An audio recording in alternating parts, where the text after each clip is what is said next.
സുരക്ഷാ പ്രശ്നങ്ങൾ മുൻനിർത്തിയാണ് സാഹസിക യാത്രികരുടെ ഇഷ്ടകേന്ദ്രമായ അഗസ്ത്യാർകൂടത്തിൽ ഇത്തവണയും സ്ത്രീകൾക്ക് പ്രവേശനം അനുവദിക്കാത്തത്. വനിതകളും 14 വയസ്സിനു താഴെ പ്രായമുള്ള കുട്ടികളും അപേക്ഷിക്കേണ്ടതില്ലെന്ന് വനം വകുപ്പിന്റെ ഉത്തരവ് വ്യക്തമാക്കുന്നു.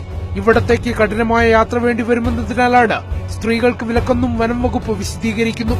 കഴിഞ്ഞ വർഷവും സ്ത്രീ പ്രവേശനത്തിന് വിലക്ക് ഏർപ്പെടുത്തിയിരുന്നു. പക്ഷേ പരാതി വന്നതോടെ അന്നത്തെ വനമന്ത്രി തിരുവഞ്ചൂർ രാധാകൃഷ്ണൻ ഈ നിർദ്ദേശം റദ്ദാക്കിയിരുന്നു. ജനുവരി 15 മുതൽ മാർച്ച് 7 വരെയാണ് ഇത്തവണ സന്ദർശകർക്ക് പ്രവേശനാനുമതി. കൊടുംകാട്ടിലൂടെ 2 ദിവസമെടുത്തുള്ള 26 കിലോമീറ്റർ ട്രക്കിംഗാണ് അഗസ്ത്യാർകൂടത്തിലെ സവിശേഷത. ഇതിൽ പ്രതിദിനം 100 പേർക്ക് വരെ പങ്കെടുക്കാം. പതിവ് പോലെ ഓൺലൈൻ ബുക്കിംഗ് ആരംഭിച്ച് ദിവസങ്ങൾക്കകം ടിക്കറ്റ് വിറ്റുതീർന്നു.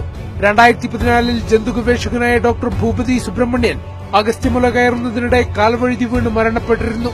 എന്നാൽ സ്ത്രീകൾ എവറസ്റ്റ് വരെ കീഴടക്കിയ കാലത്ത് കേരളത്തിലെ ഉയരം കൂടിയ കൊടുമുടിയിലേക്ക് പ്രവേശനം നിഷേധിക്കുന്നത് പ്രതിഷേധാർഹമാണെന്ന് വനിതാ സംഘടനകൾ വ്യക്തമാക്കുന്നു.